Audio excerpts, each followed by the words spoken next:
చంద్రబాబు గారు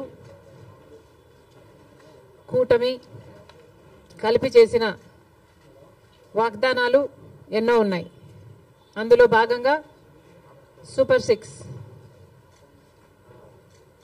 సిక్స్లో భాగంగా చంద్రబాబు గారు చేసిన వాగ్దానం మహిళలకు ఆర్టీసీ బస్సులలో ఫ్రీగా ప్రయాణం చేసే వెసులుబాటు.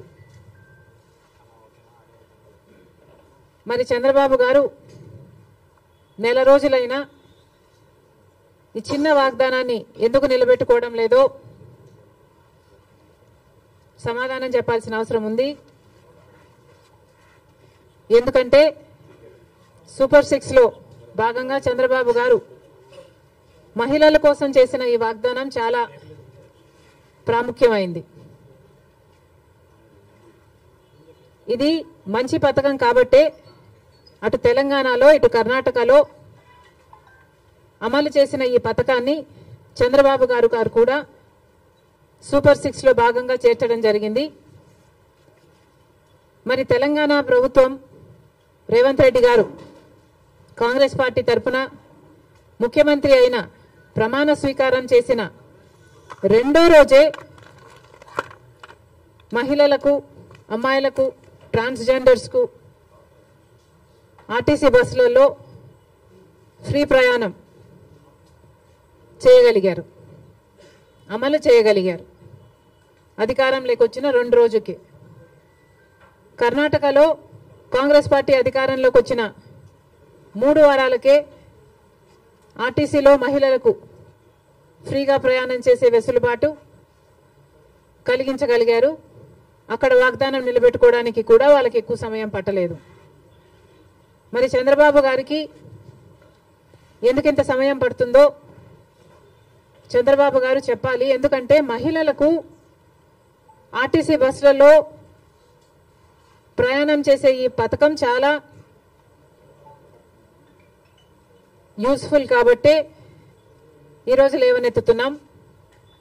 మహిళలు అన్న వాళ్ళు మన జనాభాలో సగం, హాఫ్ ద పాపులేషన్కి డైరెక్ట్గా వర్తించే పథకం ఈ పథకం. మహిళలకి రక్షణ కల్పించే పథకం కూడా. ఎందుకంటే మహిళలు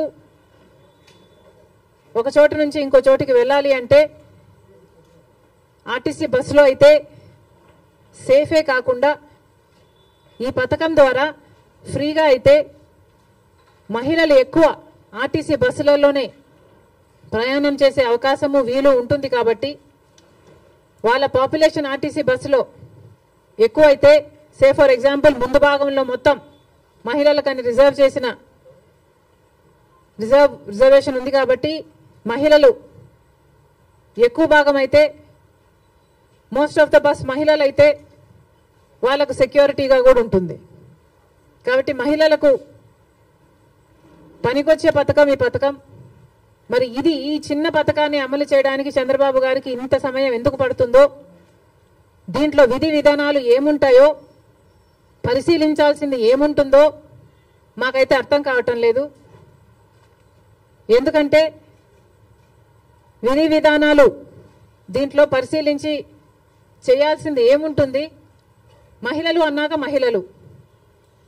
అన్నాక మహిళలందరికీ వర్తిస్తుంది, ఆడపిల్లలందరికీ వర్తిస్తుంది. మరి దీంట్లో విధులు విధానాలు ఏముంటాయి? బస్సులోకి ఎక్కుతారు, వాళ్ళకు ఫ్రీగా ప్రయాణం చేసే వెసులుబాటు కలిగించాలి. ఇది ఇంత సింపుల్ పథకం కాబట్టే రేవంత్ రెడ్డి గారు రెండో రోజే దీన్ని అమలు చేయగలిగారు. ఏ పథకమైనా అమలు చేయడానికి చిత్తశుద్ధి ఉండాలి.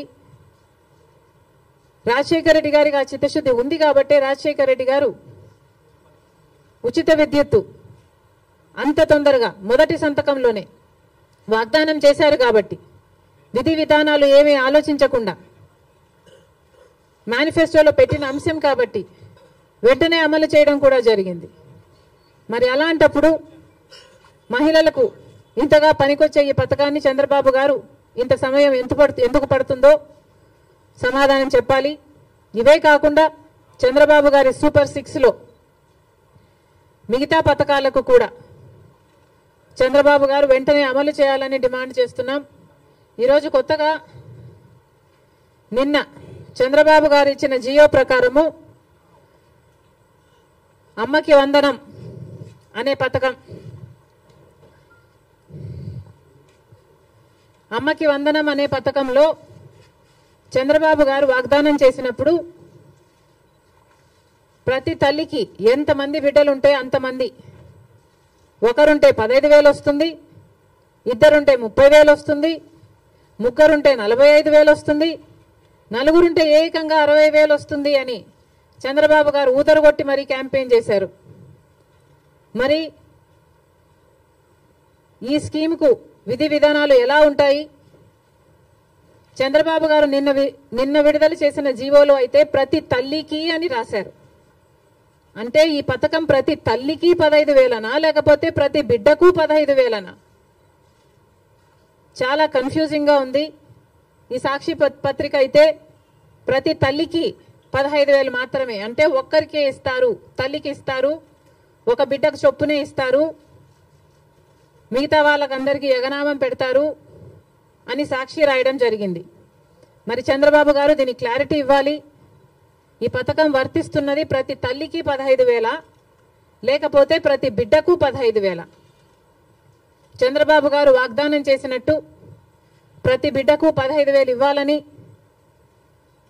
ఆ లెక్కన నలుగురు బిడ్డలుంటే 60,000 ఇవ్వాలని మేము డిమాండ్ చేస్తున్నాం. ఇంకో మారు సాక్షిని నడుపుతున్న జగన్మోహన్ రెడ్డి గారు కూడా సమాధానం చెప్పాలి. ఇలాగే జగన్మోహన్ రెడ్డి గారు కూడా అమ్మఒడి అనే పథకం, ఆయన ముఖ్యమంత్రి కాకముందు అమ్మఒడి పథకం కింద మేము ప్రతి బిడ్డకు 15,000 ఇస్తాము అని ఆ రోజు వాగ్దానం చేశారు.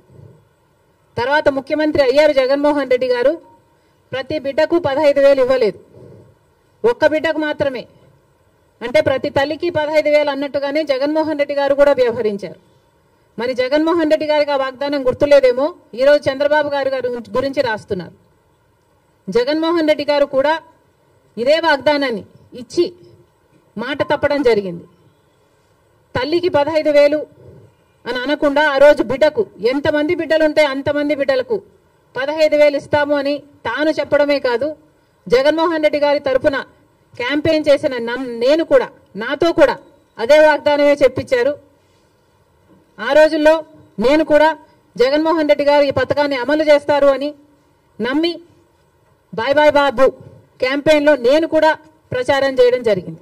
కానీ జగన్మోహన్ రెడ్డి గారు ముఖ్యమంత్రి అయిన తర్వాత అమ్మఒడి పథకం కింద కేవలం ఒక బిడ్డకు మాత్రమే ఇవ్వడం జరిగింది. జగన్మోహన్ రెడ్డి గారు ఒక బిడ్డకే ఇచ్చారు, ఇప్పుడు చంద్రబాబు గారు కూడా ఒక బిడ్డకే ఇస్తారు అని అర్థం వచ్చేటట్టుగా నిన్న జీవోలో ప్రతి తల్లికి 15,000 అని రాయటం జరిగింది. కాబట్టి చంద్రబాబు గారు దీని మీద క్లారిటీ ఇవ్వాల్సిన అవసరం ఉంది అని కాంగ్రెస్ పార్టీ డిమాండ్ చేయడమే కాకుండా ప్రతి బిడ్డకు మీరు వాగ్దానం చేసినట్టు సూపర్ 6లో ఉన్న ప్రతి వాగ్దానము నిలబెట్టుకోవాలని కాంగ్రెస్ పార్టీ చంద్రబాబు గారిని, కూటమిని డిమాండ్ చేస్తున్నాం. ఇక ఇటీవల క్రియేట్ చేస్తున్న కన్ఫ్యూషన్ విశాఖపట్నం స్టీల్స్, వైజాగ్ స్టీల్కు సంబంధించి తెలుగుదేశం పార్టీ ప్రజాప్రతినిధులే రకరకాలుగా మాట్లాడుతున్నారు. ఒకరేమో అది లాస్ మేకింగ్ కంపెనీ, అమ్మక తప్పదు అని ఒక రకంగా మాట్లాడతారు. ఇంకొకరేమో ప్రైవేటైజ్ చేయము అని మాట్లాడతారు.